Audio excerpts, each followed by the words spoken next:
The following program is brought to you by Fanbags Cornhole, Chicago's official supplier of professional cornhole boards and bags. Choose from any of their officially licensed designs or have my boy Brian design a custom set using anything from a selfie to your company's logo. Visit www.fanbagscornhole.com and use the promo code BRAGS to get 10% off your entire order. That's www.fanbagscornhole.com and use the promo code BRAGS for 10% off. Step up your game with Fanbags Cornhole.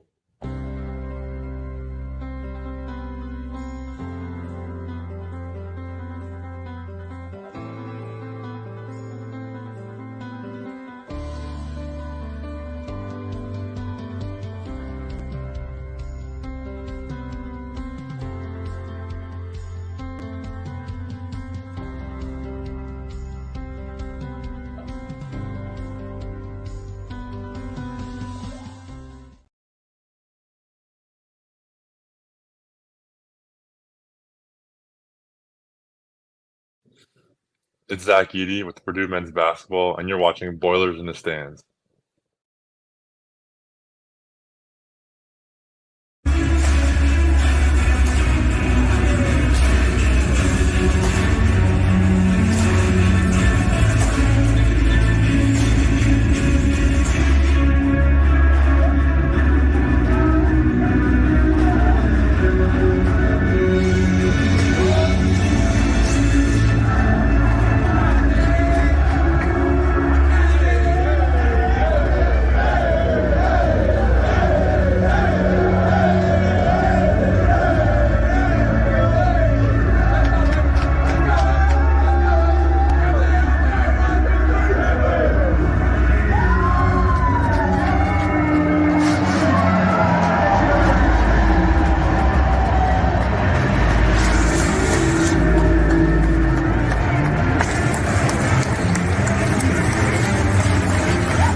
Welcome back to Boilers in the Stands post-game show. I am your host, Greg Braggs Jr. Alongside me, as always, is my guy, Joe Jackson. Kraig Bowers is underneath talking with the team, the players, the coaches, and one upset Chris Collins, head coach of Northwestern, who had a entertaining exit to the end of this game. This game was definitely an entertaining one, to say the least. It is Joe's right behind me. We're right next to each other. So if you hear an echo, please let us know. But we're here at Mackey Arena. This place was going nuts. Once again, Northwestern Wildcats pushing the Purdue Boilermakers to the brink.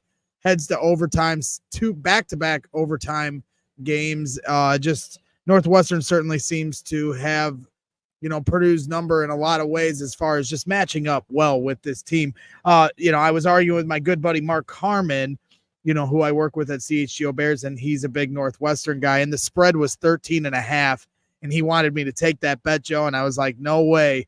I don't know what Vegas was thinking heading into this game, but, Northwestern does match up well with Purdue. I had no doubt that this was going to be this type of game, but there's a lot of context to why this was as close as it was. Free throws, obviously going to be a big part of the topic of discussion tonight.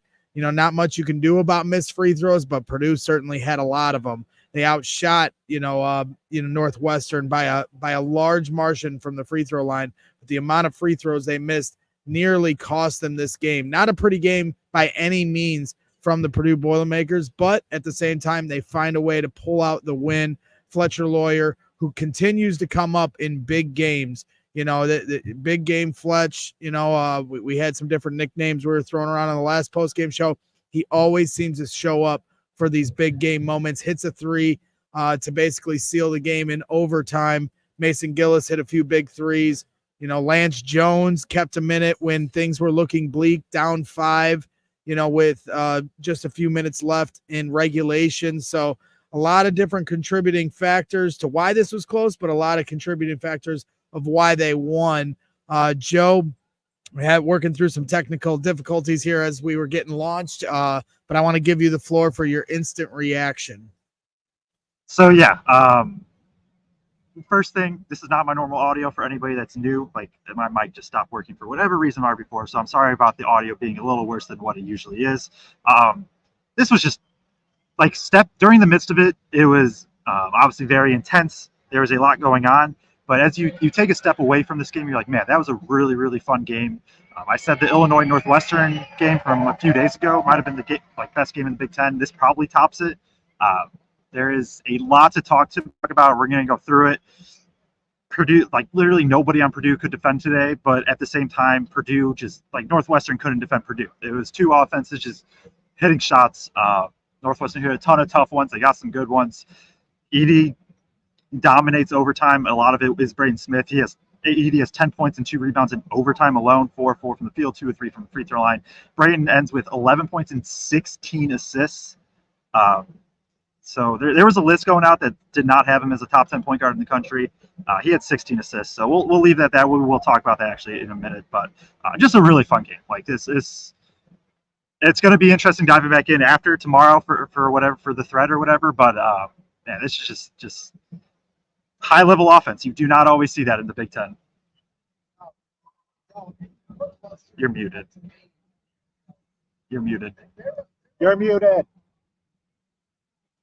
Another $5 into the steakhouse jar for, down the road as we head to tournament play. But, that's Northwestern to me is a tournament team.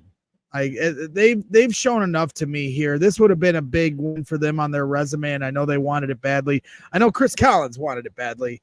He was doing just about everything he could in between every single timeout to plead to the refs to give them a little something extra, and I understand the free throw disparity. I'm sure Northwestern fans are on the interwebs crying about it right now, but at the end of the day, they have to muddy up the waters. They have to get this game physical, make it, just dare the refs to call the fouls as much as they possibly can and really play physical with Purdue, just for Purdue, just for them to have a shot to hang with Purdue. It's just too much firepower. Somebody in the chat just said it, at the end of the day, they just ran out of guys. They had a few different guys foul out. And anybody that's followed this show over the last 4 or 5 years that we've been doing this here with Craig and Ben Kolodzinski, and when we had Matt Painter on here last year, I understand Purdue did their part to miss a lot of these free throws, but anybody that ever knows my disdain for the left-right chant, like, at the end of the day, Purdue's having trouble at the free throw line. Our fans need to not help that cause.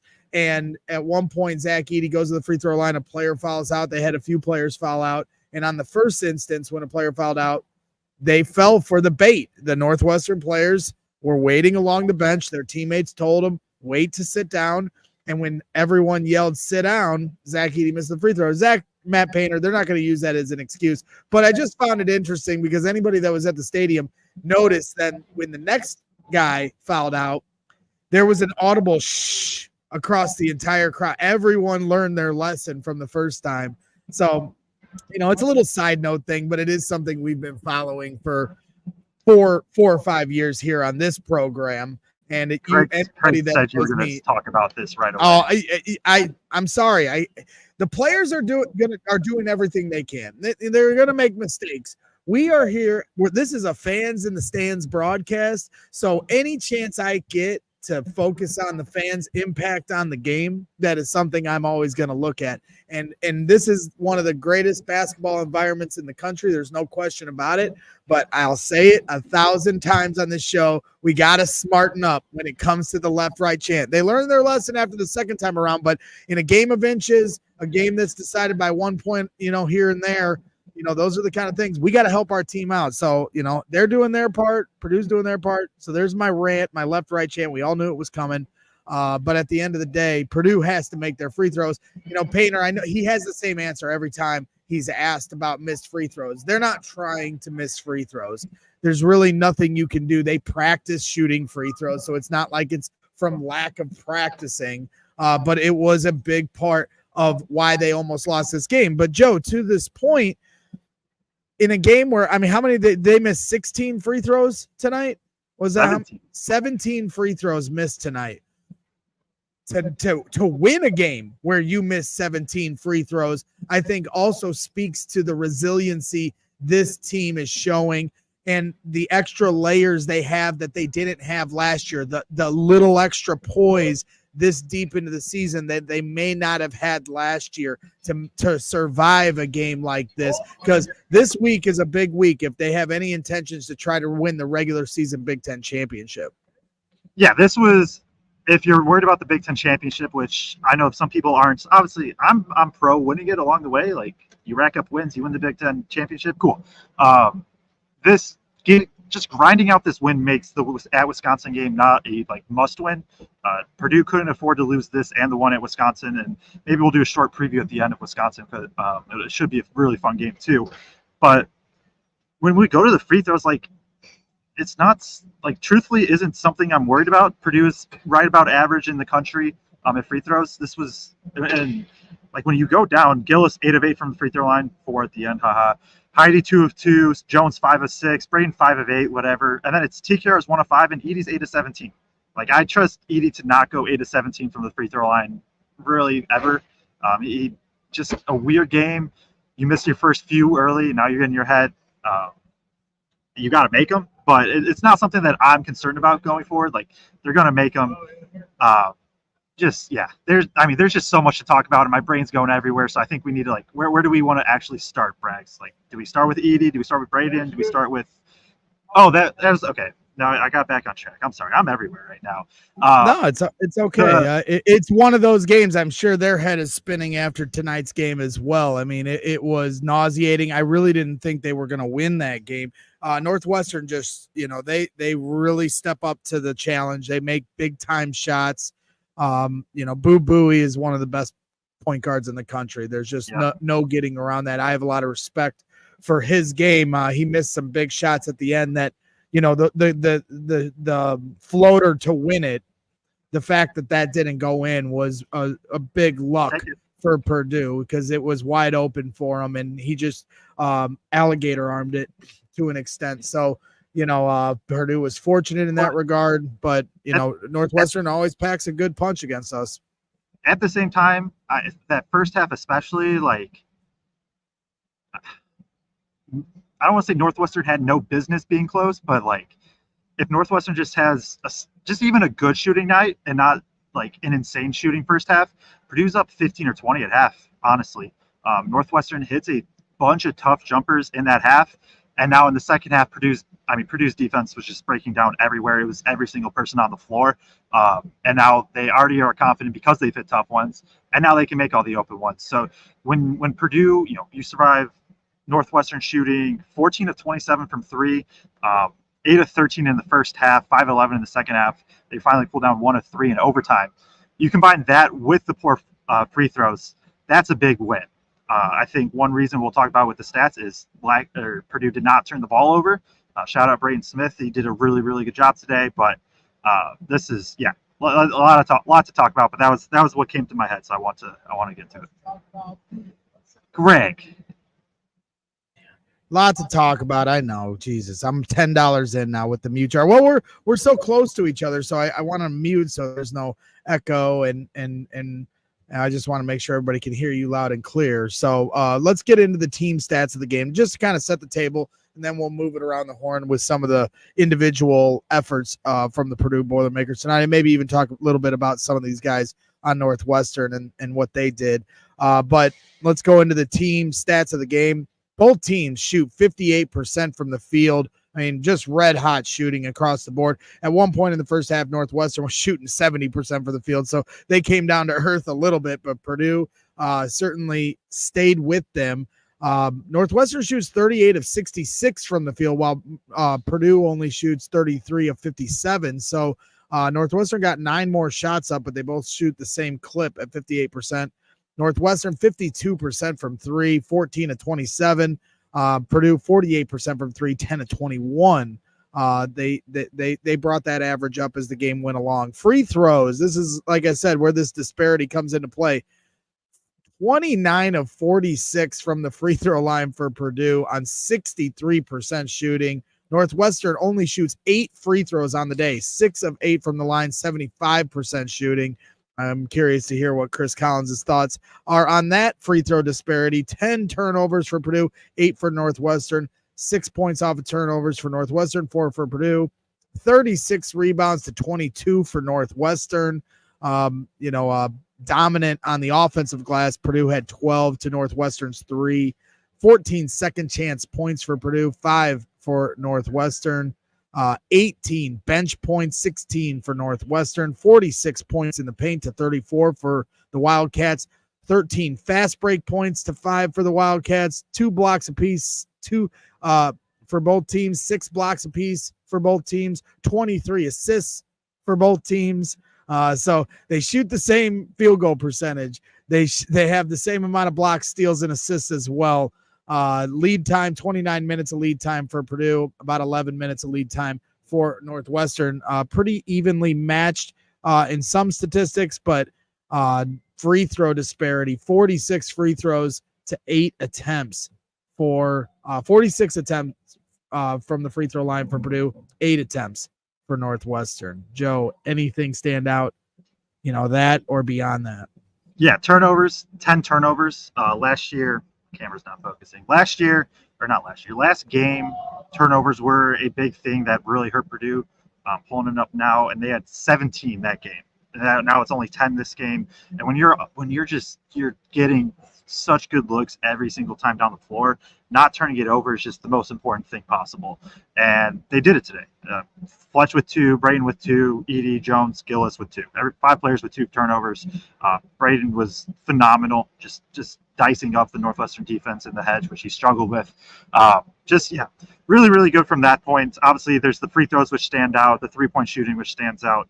And then rebounding also. Purdue had to out-rebound them, and they did 36 to 23, including 12 offensive to 3 for Northwestern.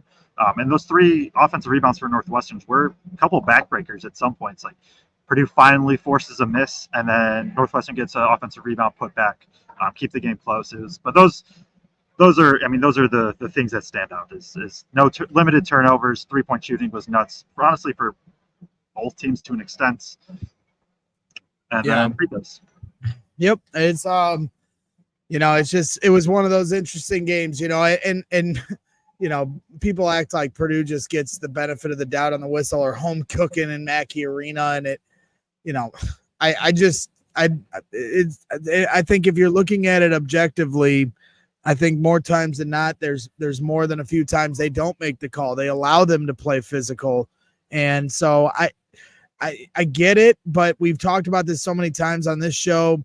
If you're not attacking the rim towards Zach Edey, you're trying to avoid contact. You're trying to avoid the big man in the middle. You're putting up a lot of threes, putting up a lot of mid-range jumpers. You're not going to go to the free throw line that much. Purdue lives in the paint. Purdue, lives at attacking the rim. They don't have, a 7-4 guy most games where they're trying to avoid underneath, like most teams are with Purdue. So it's easy for, the opposing fan base to say that it's not fair with the free throw disparity. But at the end of the day, you got to, play a style of play that's going to get you to the free throw line. And more times than not, when you're playing Purdue, you are trying to avoid where the contact typically is going to happen.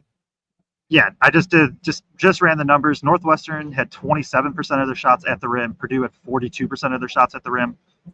That right there tells a story in itself. Like, right, you do got to get to the rim, and that doesn't even take into account like Purdue had more shots at the rim where they're fouled, and so that does take into account. When you take that into account, that probably near 50% of Purdue shots was at the rim.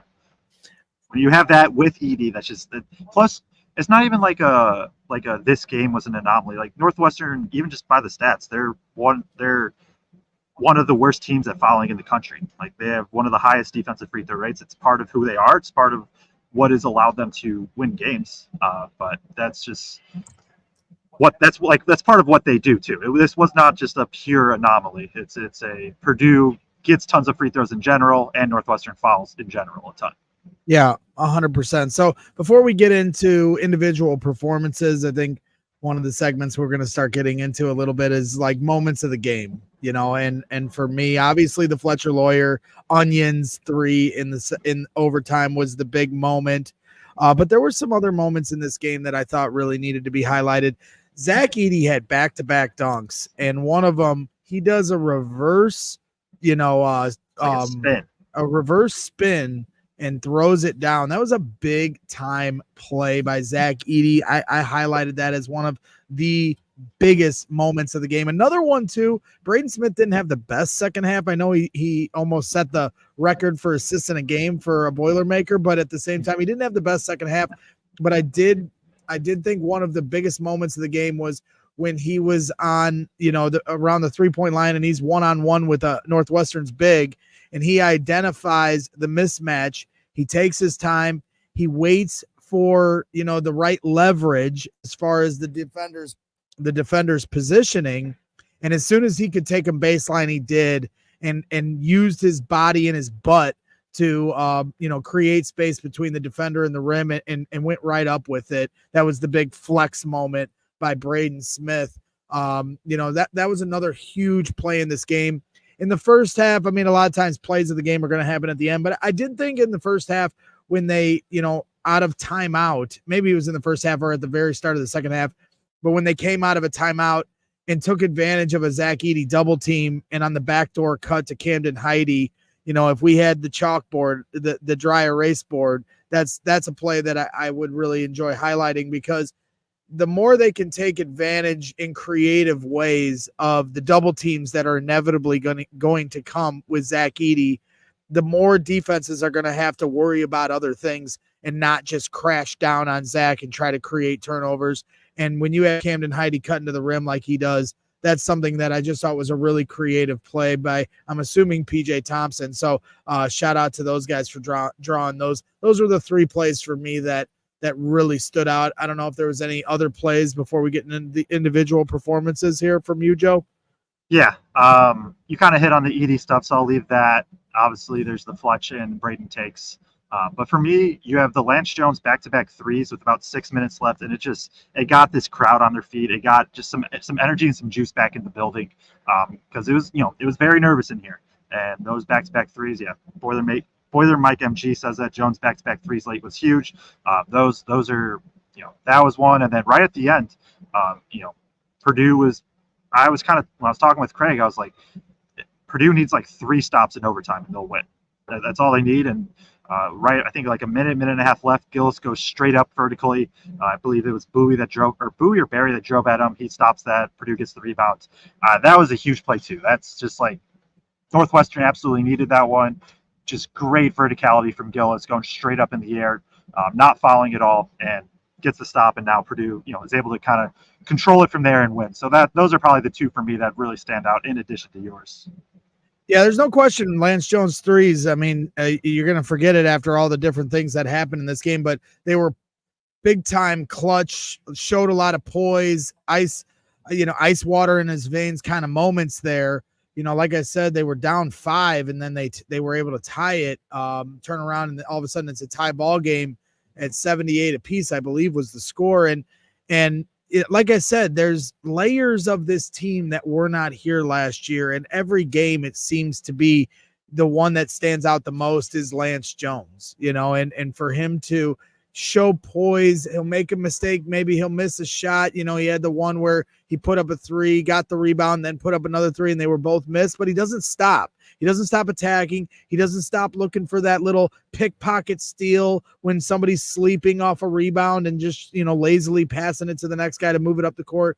He's always on his toes. He's always playing with confidence. He never loses that confidence, at least to this point, from what I've seen from Lance Jones. And they need that. They need that kind of leadership and veteranship on this team. Young guys that, sometimes might get in their own head at times. And I think they're getting better about that. Braden Smith, I think, talked about that. If you watch the Big Ten journey where they highlighted him, I think he feels much more confident this year than last year. So there's a difference with all these guys, but at the end of the day, Lance is the old dog here on the team, and he's got to lead these guys from a mentality standpoint and keep showing that confidence in big plays. So we'll kick it around the horn, real quick. Yes, sir. I think in addition to the confidence with Smith, I think you just start to see it to rub off on him. Like we said, Smith did not play well in the second half. 1 point, 3 assists, 2 turnovers. And then in overtime, 2 points, 1 rebound, 4 assists. Like he was right back, like right when Purdue needed him the absolute most, he was right back to it, making plays, getting good looks for Edey, and just picking apart the Northwestern defense. And that, like even earlier in this year at Northwestern, that does not happen for Braden. Braden right at the end really fell apart, and it cost Purdue a game. This game, he bounces back, takes control in the overtime, and shows why he's one of the best point guards in the country once again. 100% as I watch my mother, who's here tonight with me, hobbling down the stairs. She's had 2 knee replacements. See her right in front of us, Joe, to the left. Yep. She's hobbling down these stairs right here in the middle. She's had 2 knee replacements. God bless her soul.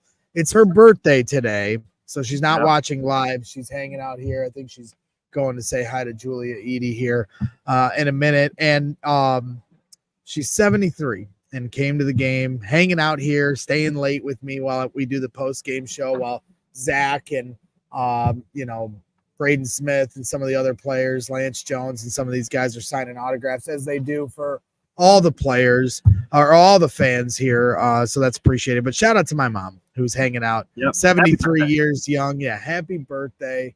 Love her very much. She's the reason I have the passion for sports that I do. So let's get into stats of some of these individual performances from some of our guys. And let's start with Zach Edey, who sometimes we leave to last. 30 points on the night, 11 of 14 shooting, 8 of 17 from the free throw line, 15 rebounds, 3 assists, 2 fouls, 2 turnovers in 42 minutes of action, a plus minus of 12. If you were to ask me without looking at the stats, what did he shoot from the field, I probably wouldn't have guessed 11 of 14. And I did think it was interesting, Joe, early in the game, they were crashing down, doubling him, tripling him, trying to force the turnovers. And then in the second half, they were saying, we're going to let you go one-on-one with whoever's on you, and we're going to live with the results. And Doug, I always want to call him Doug Collins from the Chicago Bulls days, but Chris Collins, I think, was just kind of rolling the dice with Lance Jones and Mason Gillis and guys burning them from the 3-point line and seeing if he could live with the results from Zach, and Zach made him pay with 30 points on the night. Yeah, you hit it right there. Is the 3-point shooting. Last year, Purdue, at Northwestern this year, Purdue did not have the 3-point shooting. Fletcher Lawyer, 3 of 5 from 3. Lance Jones, 5 of 7. Gillis, 2 of 5. And obviously, 40% is good, but he's just so much of a threat that it's hard. You have the back-to-back Lance Jones threes, like we already mentioned, and now that's when Collins was like, all right, Edey, just go to work. If you beat us, you beat us. And Edey did that. He's gets a left hook to go early in that stretch, and then just dunk after dunk from him. Some of it's set up by Braden Smith, and when we talk about Braden, I have a lot of words on Braden. But this is just like, there's a reason Zach Edey is quite literally a generational player. Like, we won't, like, I said it after the last game too, the Rutgers game, and I'll say it again, like, it is not normal that a 7'4", 290-pound big just played 42 minutes, had 2 fouls, did not get in foul trouble, right? 30 points, 15 rebounds in 42 minutes. Like, that's insane. That's not normal. And I'm just gonna keep saying it every game, I guess, because it doesn't click in my head like how that should happen, because it shouldn't. Just a shout out to the work he's done, obviously throughout the years, but especially this last year. Him, Coach Brantley, and the strength and training people, just on his body. He's lost a little bit of that fat that he's had. He's trimmed down, and he can sustain 42 minutes of pretty high level play and taking an absolute beating too. Like, he's getting fouled basically every possession. It's insane. It's insane. That's he can just do it. It can't be understated. We sometimes we do understate it here on this show, because you take it for granted. It sounds crazy, but his threshold for greatness in a game, individual game, is so high. Like, it doesn't stand out when he has 30. It stands out if he has 40. It stands out if he has 26 rebounds. But if he has 20, 18, it's just another day at the office. And yeah, Icy Mike puts it in here. One of the greatest NCAA players of all time. Everybody wants to try to define Zach Edey by who he will be in the NBA. And, it's a different game in the NBA. 30 years ago, if this is the early 90s, he's the number 1 pick in the NBA draft last year.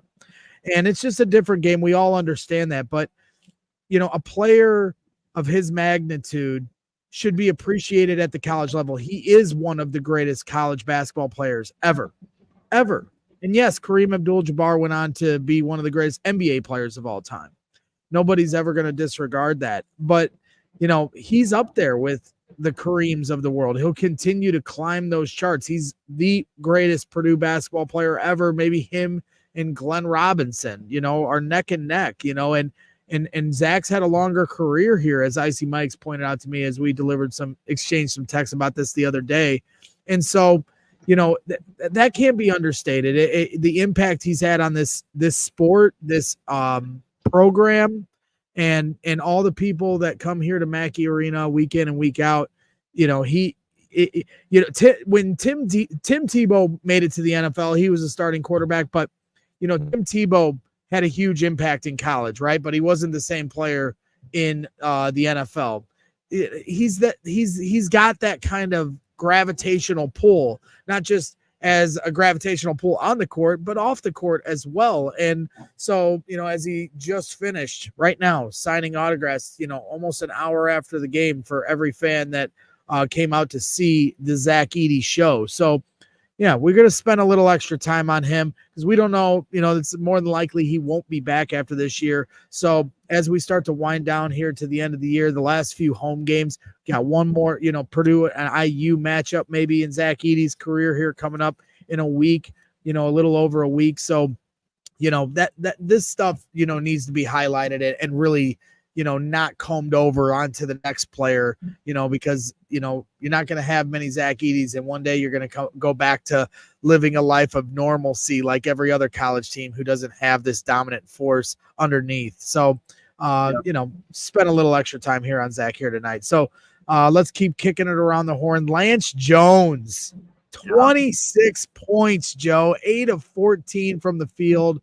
5 of 7 from 3, 5 of 6 from the free throw line, 1 assist, 3 fouls, only 2 turnovers in 33 minutes of action, plus minus of 11. Lance Jones having himself a huge night. Yeah, this is why part of the reason that we didn't realize it at first, I think in the offseason, this is part of the reason Lance Jones was brought in. We've said it time and time again, like, he will never, ever be scared of the moments. Like, that's just how he's built. He's built that way that the moment will never bother him. There will never be too big of a moment. Purdue's down, I believe, 3 or 5, and Northwestern starting to have a little momentum. And what does Lance Jones do? Drills back-to-back threes. And even though it wasn't a great defensive night for him. It was not a great defensive night for anybody on this team. 26 points, knocks down some free throws at the end too. He hasn't shot insane from free throws this year, but he's confident. He wants the ball in his hands. He's willing to shoot. He's willing to drive. He had a couple really good takes, I think, getting to the rim, finishing there. This is just Lance Jones is just shattered any expectations I assume any Purdue fan had. I think we were all hoping a quality backup point guard for 10, 15 minutes, maybe play a little bit of the two, not a legitimate focal point of this team, and probably Purdue's third most important player at this point on the season. Right. It's been great.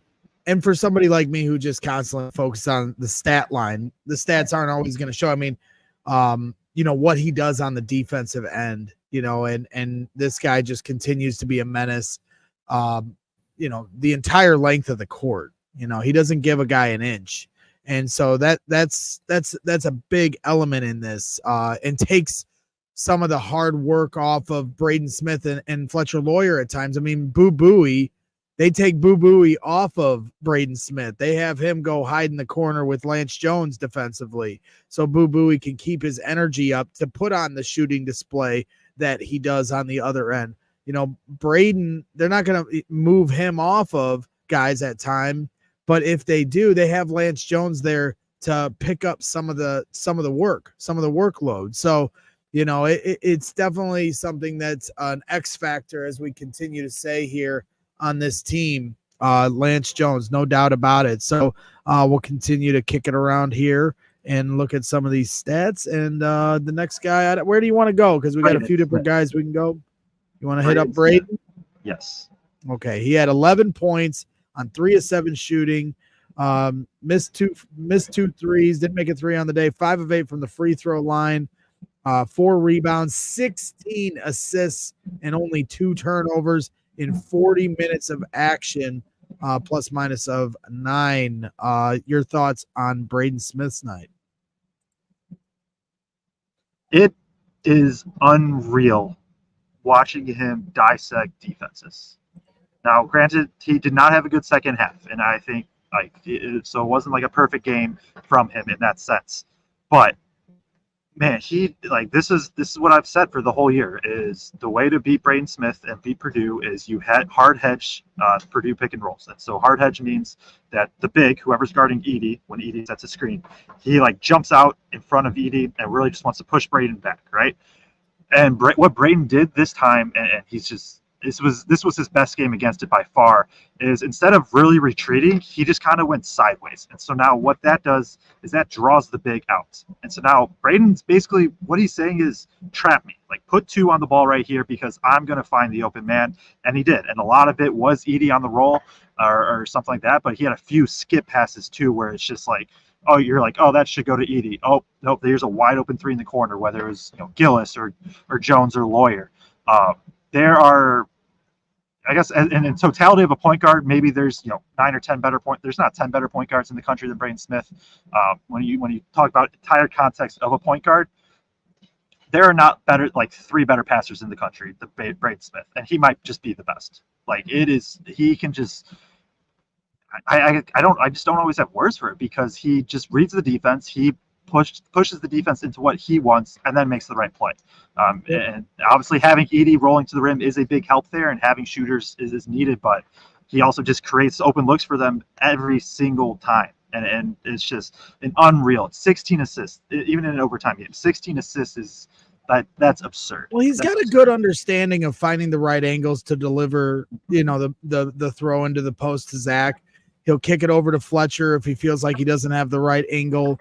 But then the other thing that he sees very well, the eyes in the back of his head when he's crashing down towards the rim and looking for the drop off to Zach when it's not there. All of a sudden, Mason Gillis and Lance Jones flare open. Mason knocked down a couple, at least one. We'd have to go back and look, but I know he had a few wide open attempts, and so did Lance. And so in those moments where people are like, oh, Lance hit those back-to-back threes, I know at least one of them, Braden was the one that set up the pass, and so that kind of stuff goes unnoticed at times, because he makes it look easy. But those are big moments, that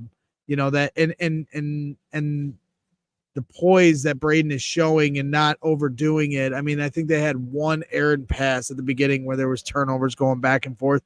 Other than that, they're not getting too overzealous with their passing. So, 16 assists and 2 turnovers. Right.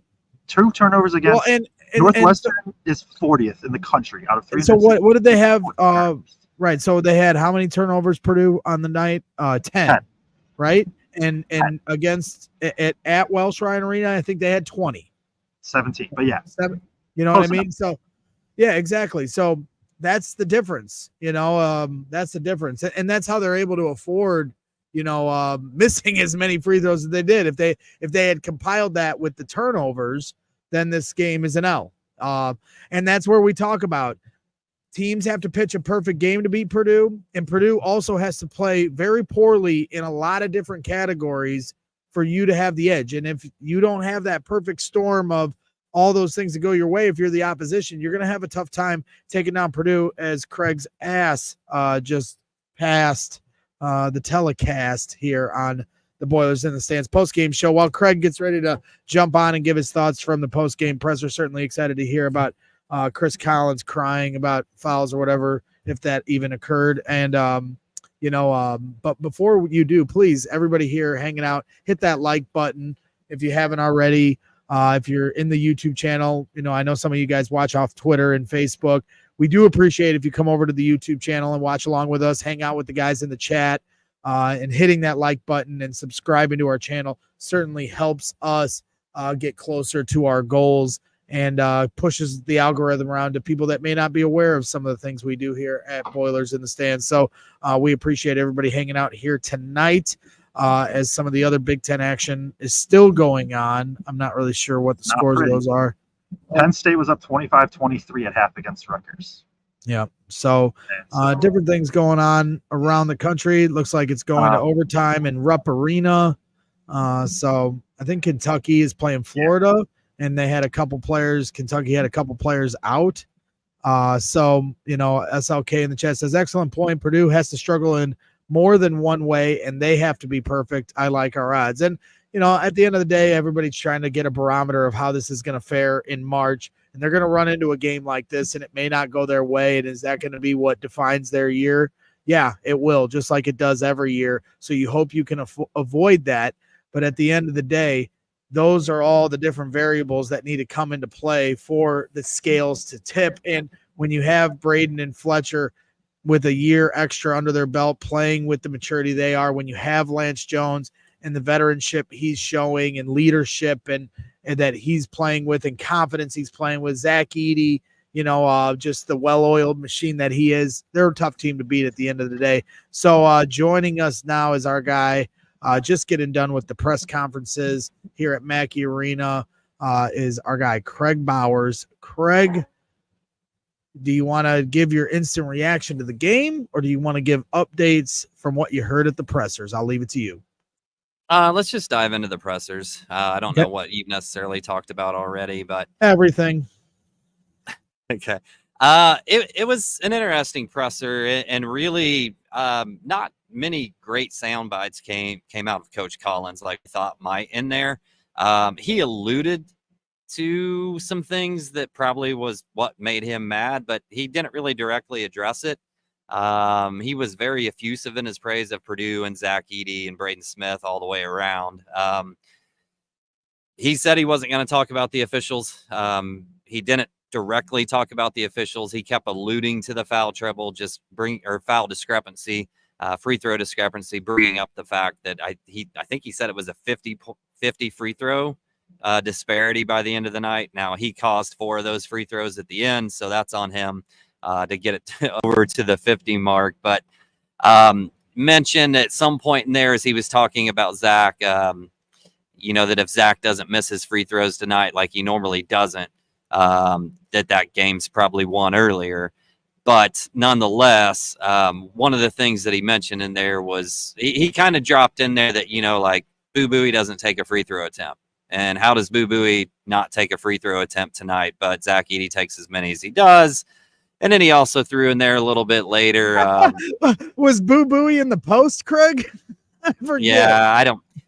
Yeah, later he threw in there, Purdue made a genius move taking that foul. And he was like, as many fouls called tonight, kind of amazing. They had a foul to give at the end there. So he didn't directly address it. He just kind of passively aggressively kept dropping little hints in there about what was upsetting him and what was bothering him. But, a few people in the room said after that was kind of done, Northwestern was friggin' drilling jump shot after jump shot and just banging threes. And that's pretty much what they came tonight. They attacked the paint in the first half a little bit more.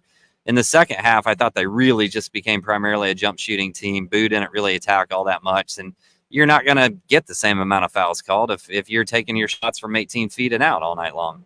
Yep. I mean, how many times have we talked about that here on these shows, and that's just a reality of it all. I know Joe had had an update here that Purdue put out on socials. Yeah. So 1 year and 2 days ago, David Jenkins Jr. broke the loudness, the decibel meter, the record at Mackey Arena after a 3 against Michigan State. That record is now broken. Fletcher Lawyer with the loudest sound in Mackey history, 124.3 decibels on the meter. That was the game clinching 3. So it got, I mean, it was deafening in here, especially at that moment, a few times throughout. But shout out the crowd. I mean, obviously they bring it every single game, the paint crew, everybody. But it was nuts. So the loudest ever recorded in Mackey history was tonight. Yeah, well, I mean, Northwestern's starting to become a bit of a rival. I mean, they had beaten them back-to-back games. They almost beat them 3 games in a row. And you're talking about the golden era of Purdue basketball. They're the first team in Big Ten conference history to be ranked number 1 in the country 3 years in a row. I know that sounds crazy, but it's the truth. And Northwestern has had their number within that era. They almost beat them 3 times in a row if they had beaten them here tonight here at Mackey. And I think they're like 5-14, at Mackey in their history. But this isn't, this isn't your grandpa's Northwestern Wildcats anymore. These guys can play.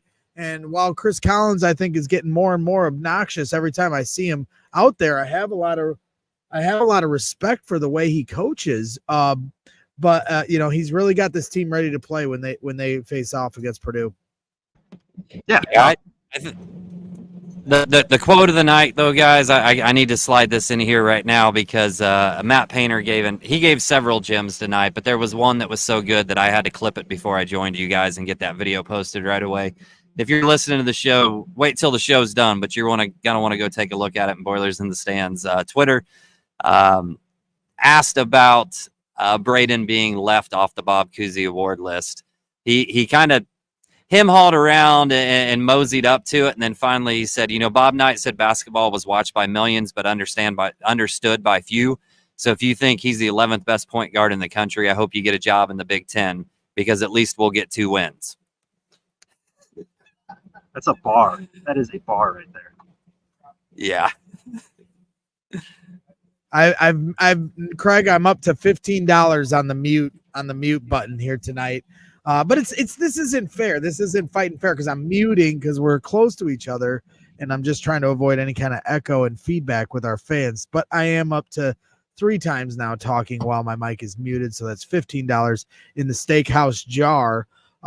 Kraig, as far as players that came to the podium, I'm just curious to hear who you spoke with, if there was anything that stood out from those quotes. Yeah, Zach was at the podium, Braden was at the podium, and Fletcher was at the podium. And there was quite a bit in there. Braden probably got as many questions tonight as he has all year in a press conference. Sometimes just with the way the games have gone, it seems like he's gotten a little bit ignored at times in the press conference. And there was a lot directed at him just in terms of the work that he's put in, his feel for the game and how he's grown and how he's matured and then kind of taking that challenge on. And he flat out said he was playing with a chip on his shoulder tonight. He didn't say whether that was because Northwestern had beaten Purdue the last time they played or whether it was the Bob Cousy Award, but he said, yeah, I'd be lying if I didn't say I was playing with a chip on my shoulder a little bit. But once the game started, it was about getting a win, and it was the most important thing. I thought Zach had a really nice nugget. Somebody asked him what it was like playing a team that's game plan was essentially to try to foul as much as possible and just keep waving a rotation of big men at him and to just consistently foul and use all of them up that they possibly could. And he said he essentially takes that as a sign of respect, that if somebody's willing to do that and to change their game plan that much, that he looks at that as like a team throwing up the white flag of surrender, that we can't do anything against you. So we're just going to use up all the fouls we have in our big men. So I thought those were maybe 2 of the things that stood out, especially Zach's quote about waving the white flag.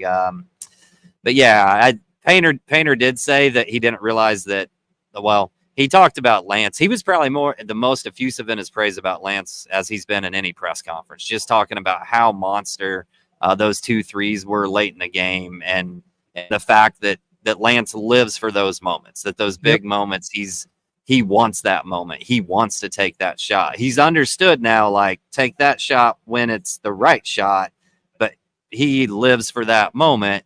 And he said, man, I didn't know he was at 26. He said, if I would have known he was at 26, I would have let him have the free throws and let him get to 30. But Mason sacrifices so much coming off the bench. He said he wanted to reward him because he's also a really good free throw shooter. But yeah, he flat out said, if I would have known he was at 26, I would have let him have those 4 free throws and get to 30. Which is surprising because typically Painter isn't worried too much about that kind of stuff. But it was nice. It was a bit of irony that once the game was in hand, that then they knocked down 4 straight free throws in the game when they missed 17 free throws on the night. I mean, there was certainly a lid on that. Who on both ends, Purdue just couldn't buy a bucket. And yes, Kraig, I already went on my rant about the left-right chant. You knew I was going to. That was in the first segment of this show, so we don't need to readdress it. But we wouldn't have had to go to overtime, right? Yeah, well, like I said, it'd be one thing if that was the only missed free throw of the night. Purdue did the players did their own, had their own hand in missing many of the free throws. But as I've always said, this is a fans in the stands show, so we got to help in any way we can, and don't make the problem worse. We had enough problems, and it was nice to see that the student sections identified it, the second time around. But man almighty, I just how much I want to ban that tradition. And I know that the paint crew has already sacrificed enough of their traditions, here at Mackey Arena, but that's one that I think needs to go. We have talked about, from an individual statistical performance, we've talked about Edey, talked about Lance Jones, we talked about Braden Smith. So I definitely think we need to move over to Fletcher Lawyer. Big game Fletch, 15 points, 6 of 9 shooting from the field, 3 of 5 from 3, 2 assists, only 2 turnovers in 27 minutes of action. I mean, in his condensed role, I think last year in a game like this, he probably plays 38 minutes, but now there's different guys that can utilize different weapons with Lance Jones and Camden Heide and do different rotations. And I just think the role they have Fletcher Lawyer in is a healthy one. And in games like this, he continues to show out and make big shots. And he made the biggest shot of the night, the 3 ball at the top of the key to essentially seal it in overtime. It's fun to watch Fletcher Lawyer hit those kind of shots in these kind of games. Yeah, he's not afraid of the moment. He just has not been afraid of the moment this year. And it wasn't like, this wasn't Fletch's best game of the year by any means. But at the same time, he hit some shots when it really mattered the most. Even early in the first half, he knocked down a couple, had a couple takes to the rim, just kind of continuing the momentum for Purdue and doing stuff that he's needed. Yeah, like this is just 3 of 5 from 3 for him in a big game like this. That's what Fletcher's done for the most part this season. I mean, you got to love what Fletch brought tonight, and obviously that last 3 that he hit was the dagger, right? I mean, that seals the game, and I told Joe I didn't think it was good when it left his hand because that ball came out so flat, but it was just a line drive that went in, and he's showing up again and again that he can be big in those big-time moments, and Joe and I were talking during the game. This is such an interesting game because, in the first half, Braden was the maestro of this whole thing. He finishes with almost a double-double and assists and points in that first half. And Zach didn't really get going until later in this game. And then he dominated for a stretch. And he had 6 points at halftime, so 24. Right.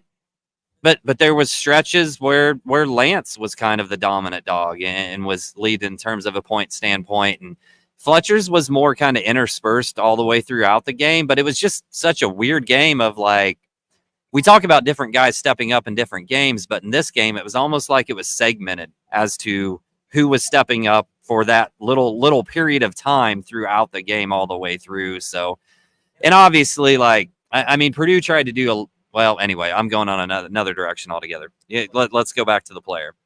Yeah, you're fine. So yeah, I haven't got to talk, so I'm ready to just roll, man. I'm ready to ride the wave. You can roll. I actually probably should roll here soon. My mom's been kind of hanging out patiently. It is her 73rd birthday here tonight, Kraig. And she came to Mackey Arena and got a win. I saw her taking a selfie a little bit ago with Zach Edey, so she got her little birthday present to take a picture with the National Player of the Year, soon to be back-to-back National Player of the Year. So I can jet if you guys want, and then let you guys kind of round it out, and Kraig, you can get all your thoughts in if that's cool with you guys, and then we'll just reconvene and see what else is coming down the road. I know there's a big game coming up here at Wisconsin here on Sunday, so I'll let these guys take it from here. I'll take my mom home so she can get in bed at a proper hour. Once again, hit that like button on your way out, or hit that like button on my way out while you guys hang out with Joe and Kraig, and please subscribe to the channel if you haven't already. So thanks for, hanging out with me, but these guys will take it the rest of the way. All right, Kraig, what were you going to go with? We'll roll right to whatever you were going to say. I was, there was a lot of talk about what Purdue did defensively. Some of the questions in the post-game press conference were just joking around about, like, what did you guys think when Painter said you were going to play zone in practice? And they asked Painter if that zone was something to stay, and he kind of joked, well, if we see Boo Booey again, we might throw it out there again. But he felt like they had to do something different after the last time they played, and he talked about just how special and magical Boo is, and when he gets on a heater like he did later on in this game, and he did in the first time that we played him, that you can't, similar to Zach in some ways, you can't just guard him like everybody else, because he's the best mid-range floater shooter, the best mid-range shooter probably in the entire country. He can take you off the bounce. He can shoot threes. He can create for everybody else. Just special. So they were to do different things. They were trying to jump him with two guys and force the ball out of his hands early in the game.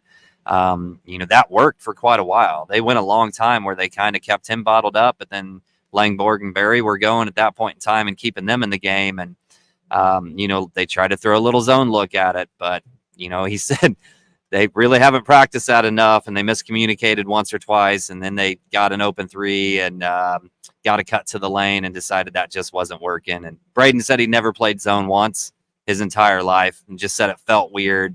So he didn't really feel like he maybe necessarily knew exactly, just instinctively. I don't think he knew exactly where to be all the time, because it's first time ever doing it. And I'm sure they just dropped this in between the last game and now. So, I think it's a lot of respect by Painter to what Northwestern has become, and the fact that they have so many elite shooters when everybody's making on the same night. And you saw what was the final score? 104, 105, 101? I don't remember now. 105 to 96. Yeah, 105. All right. So, it took at least 97 points tonight to beat Northwestern. So that's a dominant team. Painter did have a funny line. He was talking about how great both teams played offensively tonight, and he said, I don't think anybody here is going to mistake us, either team, for the 85 Bears. I wish Braggs would have been on for that. But yeah, kind of alluded to the fact that both teams struggled defensively, but really I think a lot of that was just how incredible they were playing from an offensive efficiency standpoint, both teams on both ends of the floor. And with all of that said, if Purdue just hits 72%, their season freaking average from free throws, they win by 8 or 9, and the game's over. Yeah, this was obviously the free throw thing is very, very important. This was Purdue's second most efficient offensive game of the season. It was also their second most inefficient defensive night of the season. They're able to get a win. I do think, I want to talk about the defense a little bit, because it's only right to. I know we've been an hour and it's been very, very pro Purdue, and they played great and got the win. But man, Northwestern was cooking, and this is what Northwestern did tonight is who they are. They are going to be a very high variance team, just based on how they're going to put up a ton of jumpers. They're not really great defensively, and they're going to win the turnover battle. So they're going to force turnovers, not turn it over, and shoot jumpers and hope they go in. And tonight they went in. I think early on, Northwestern just kept hitting tough shot after tough shot. And now as they see them fall, that's when they start getting good looks too, and those are just going to go in every single time. A lot of it is just, the Northwestern just plays so hard. And we talk about how they foul all the time on defense or whatever, like that is part of their defensive identity. It translates to offense in that they are going 100% every single time. I don't know, for anybody that's played like any sort of kind of organized basketball in their life, I think a pretty common thing from coaches is like, if you're going to cut hard, because that's what makes it work. Northwestern just time in and time out, pin down for Barry or Langborg or Bowie, just a simple pin down screen, and they are flying off of it. They're not just kind of jogging up. Oh, I'm going to get. They are flying off of it, and it's just tough to defend when you are knocking down the shots too, right? They're not always easy shots still, but they were hitting them, and now you saw, Northwestern got a few rolls to the rim with their big. That's because Edey had a player step or two up because he's so worried about a 15-footer, which has just not been a theme for Purdue this year. But Northwestern was hitting him at such a high rate, he has to step up, and now the roll's there. And it's in large part because this is a really well coached team in Northwestern, and they play really hard, and their cuts and their movement, it's at 100% every single time. And Purdue just didn't have answers, because you go over the top and they're going to curl for a mid-range shot. You go under, they're going to flare out for a three. Let's see. Bowie went 7 for 11 from three, and Ty Berry went 6 for 9 from three. Like, well, what are you supposed to do about that? I guess we found out towards the end is he wanted Barry to shoot layups, apparently, because that's what he missed. But just really, really good stuff from Northwestern, and Purdue did not have answers. Hence why they tried zone for a play or two. Well, and they run really good stuff offensively. Like they run stuff that fits to their players, that's extremely hard to guard. Like you said, they go all out. They cut hard all the time, and they have multiple guys that can score at all three levels. And Barnheiser can score at all three levels. Bowie can score at all three levels. Barry apparently everywhere besides the layup, but normally can. And that makes a team extremely hard to guard when you can't. A lot of times Purdue will find that weak link. Like when we played Illinois, they find that weak link, and they figure who they can kind of sag off of to make up maybe for some of the individual defensive liabilities, like Braden's height, or the fact that Fletcher's maybe just a little step slower than a lot of the people he's guarding at times, or giving up some size, guarding a three-man or something like that. They try to find that kind of weak link on the team and cheat off of that a little bit. And it's hard on this Northwestern team. It was hard on that Nebraska team. In that game, because all five guys were hitting in that game, and they're certainly capable of doing that. And you saw trying to match up against all five and force the ball out of Bowie's hands. They'd play a few good possessions, and it was like, all right, we got them stopped from shooting for three a little bit. And then they start that little short roll game, and they killed us on that for a stretch, man, just killed us. And we're getting a step in front of Zach in terms of him trying to recover back to it, just not being able to recover back because he's a step further up. And I mean, just really good stuff. And Painter said it in the press conference too, about just what they do offensively in their sets. But then you combine the fact, right, that some of those guys have played together for a really long time. And the ones who haven't played together for a really long time are still in their 4th or 5th year. So they understand what they're supposed to do. And when you get that mix of a bunch of guys that can shoot and a bunch of guys who've played together and know where everybody's going to be and that they're going to be in the right place, it makes it really hard to guard. And I've watched a lot of teams in March. I watched a lot of NCAA tournaments, and that Northwestern team, to me, just with what Boo can do, what they can do from a shooting standpoint, and the fact that they've got a serviceable five-man in Nicholson, that's a team to me that, like, I could see making a run in the tourney, like a surprise Elite Eight type team, if they get the right type of draws. I'm not there, but I understand the vision. Like, I see why they could do it. You get hot from three, and Penn State did it last year, right? You get hot from three. You have your superstar play like a superstar, and yeah, you can rattle off some wins for sure. Like, they have the personnel to be able to do it. Their defense just scares me in terms of they have to be knocking down shots, but they've done it. They've done it against Purdue twice. They did it against Illinois, so anything can happen. And my last thing on the defense is just Painter. You saw Painter tried stuff. You saw him go offense, defense throughout pretty much the whole second half, even the first half some. Also, Painter played both Lawyer and Jones with 2 fouls in the first half, something he never does. He knew he needed them. I think it's just kind of showing how Painter has evolved. But, man, it really didn't matter who was in on defense.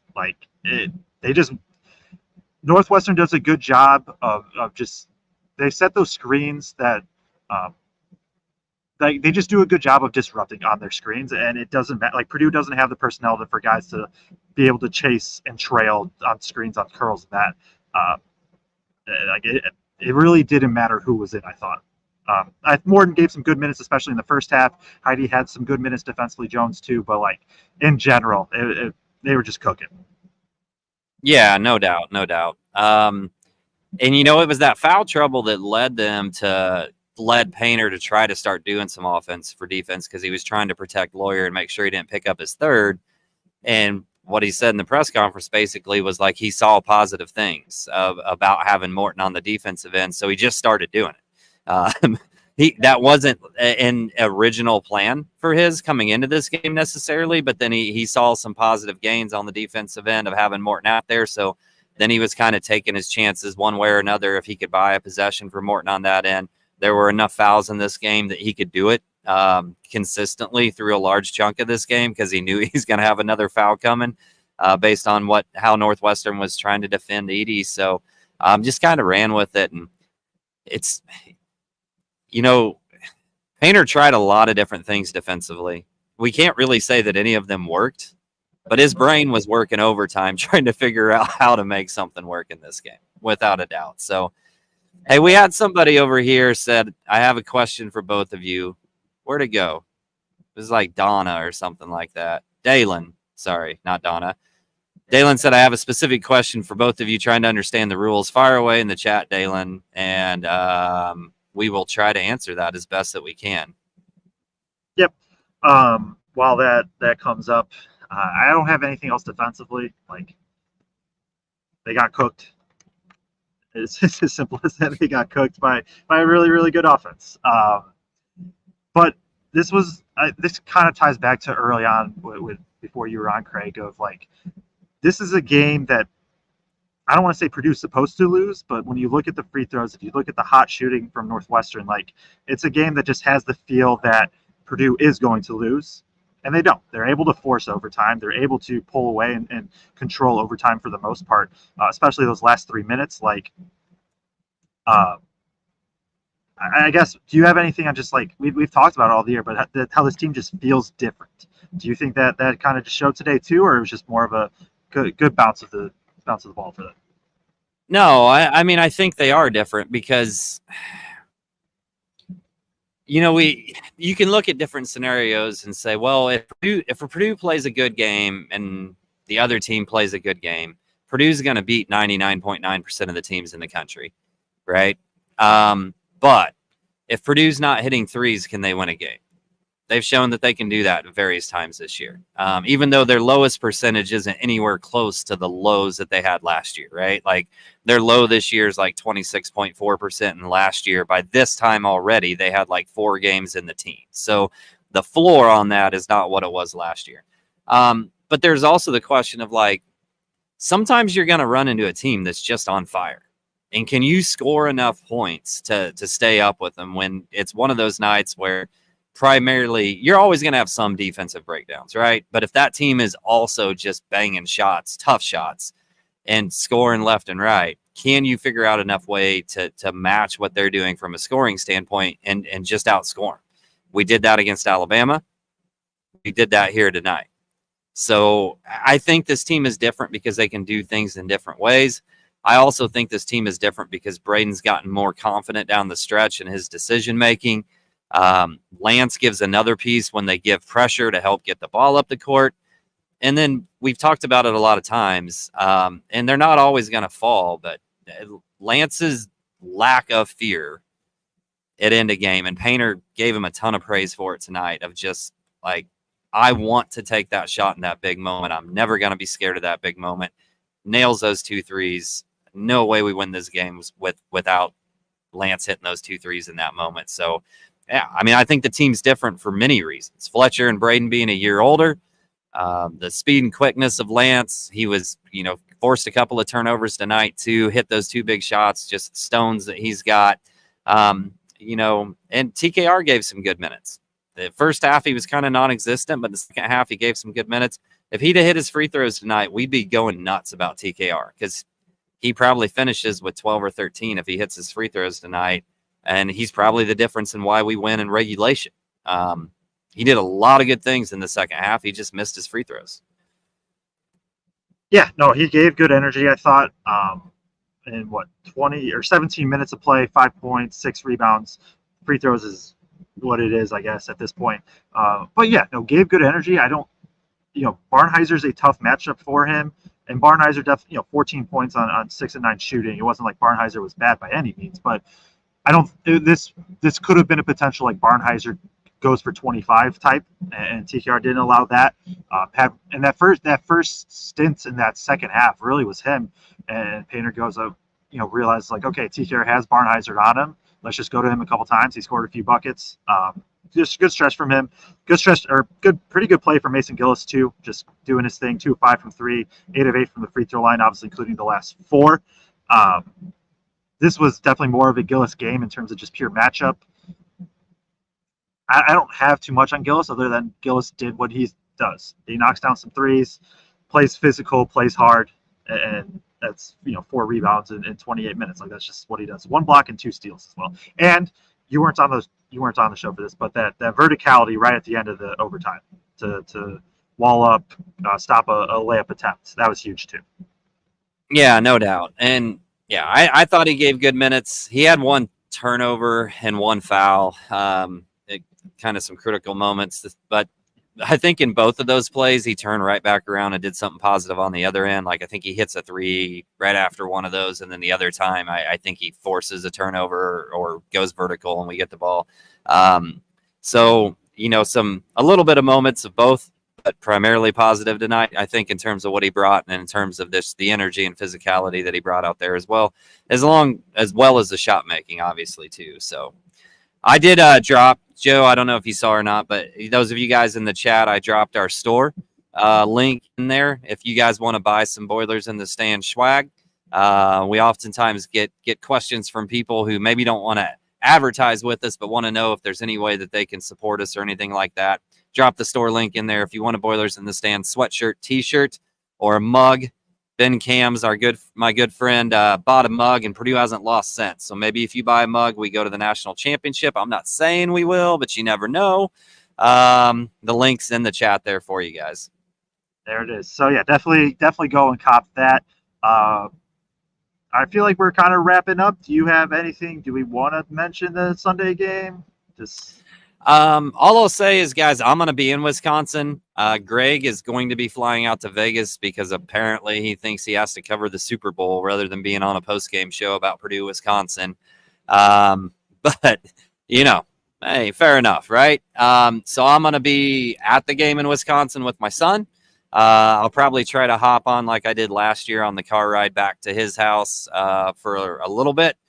Reception isn't great up there, though, so I probably won't be on super long. So Joe will be flying solo along with we're gonna grab somebody else to help him with that post-game show. But Joe, when we did the preseason preview show before Wisconsin was ranked as a top 10 team in the country, I was higher on Wisconsin than a lot of people were earlier. Not that I'm trying to pat my back or anything, but I was relatively higher on Wisconsin than a lot of people. And I circle that game because I've been to 2 games in a row in the Kohl Center, and I've just watched Purdue over the years play at Wisconsin. Wisconsin has a home court advantage in terms of winning games, somewhat similar to Purdue. I think at one point in time, they had the best streak of home wins for a 4 or 5 year period. It's not an easy place to play. And when Wisconsin is good, it's a lot harder. I had this one circled during the summer. I thought this would be one of our 3 or 4 hardest games of the season. I still think it's going to be that way. It's going to be a dogfight. AJ Storr brings a completely different dynamic. Joe, my favorite freshman in the entire Big Ten is Blackwell. I think that is Storr and Blackwell both bring a level of athleticism similar to us bringing in Jones that Wisconsin just didn't have before, and it changes the entire dynamic of that team. Zach should be able to eat against their bigs, even though their bigs are pretty decent. But I think outside of that, it's going to be a dogfight, and who guards Storr and how we guard Storr, I think is going to be a lot of what determines this game. Yeah, I think it's just who couldn't defend, because I really don't think Wisconsin has any answers at all defensively for Purdue, like in pretty much any capacity. But at the same time, Wisconsin's offense is so good at mucking it up. They have Storr, they have dude. Klesmit's been on an absolute heater. I do expect, Edey will go on Wall, and I assume TKR will take Crowell, and Gills will take. I assume Gills will take Crowell even when he's in as well. So that'll kind of allow Edey to patrol the paint and the rim a little bit. But Wisconsin's another team that can hit a bunch of jumpers, and so they're going to run their continuity ball screen. It's not like they're a very efficient offense. It isn't always a pretty offense to watch, but they just have dudes that can get buckets. And Chucky Hepburn's done a good job being more of a facilitator this year. So it really is just if Purdue can get stops and figure out a way to slow down with Storr and Klesmit especially, not let Crowell and Wall eat up as well. I just don't think Wisconsin has a ton of answers for Purdue other than Purdue missing shots. Purdue has to make shots to go along with it. If they don't do that, then obviously anything can go. But it should be a good game. It probably won't have the exact same feel as this one. There'll probably be a little bit more defense on both sides, but it's when I was talking with you, Craig, during the overtime, I was like, Purdue just needs like 3 stops this entire overtime and they win. And I think the Wisconsin game might come down to it too. Just like who can get 2 stops in the last 5 minutes, and the team that does, or 3 stops, and the team that does, they'll probably end up winning. Yeah, no doubt. Hey, shout out to Sally. Sally said she went and bought a mug. Guys, be like Sally. Yep, for sure. So I think that's going to wrap it up here unless Craig has anything else. Oh, I did not mean to show that. My bad. What the? I don't know. I think Klesmit's game is awesome. I don't know anything about him personally, so I did not mean to show that comment. My bad. Mark Mertz says I'll be at Kohl Center as well with several other Boilers. So yeah, maybe it turns into what is it? It would be Mackey North. We do appreciate everybody tuning in for one game. 250 or so of you still live are with us, an hour 15 into the show. A great game. We really do appreciate everybody tuning in, going along with us in the chat. If you on our way out as we're wrapping up here, if you could just like and subscribe on YouTube, it helps us a ton. Or if you're watching on Facebook, Twitter, whatever, just like and follow in any way possible. You can follow us on Twitter at Boilers and Stands. Obviously, Craig mentioned the great quote from Painter about the Braden Smith being, if people think he's the 11th best point guard in the country, definitely go check that out at Boilers in Stands on Twitter. You can follow Craig on Twitter, Kraig Bowers 34, me on Twitter at Joe Jackson CBB. And then we are also on audio. We are on Apple, Google, and Spotify podcasts. If you do prefer to listen to these in audio form, link for our merch is in the chat. Definitely go check that out. If you do feel like you want to support us, we appreciate that entirely. A great game here for Mackey Arena. Purdue wins 105-96 over Northwestern in overtime. Next game is a top 6 matchup as Purdue takes on Wisconsin, number 2 versus number 6 at Wisconsin. Wisconsin currently the best record in the Big Ten. A huge game, going to be pretty monumental for how things shake out in terms of seeding, in terms of Big Ten championships. So we will be live, or I will be live for sure. Craig might be live in some capacity after the game, after the final buzzer. So tune into that. We appreciate everybody tuning in for this show, and we will see you Sunday after the Wisconsin game.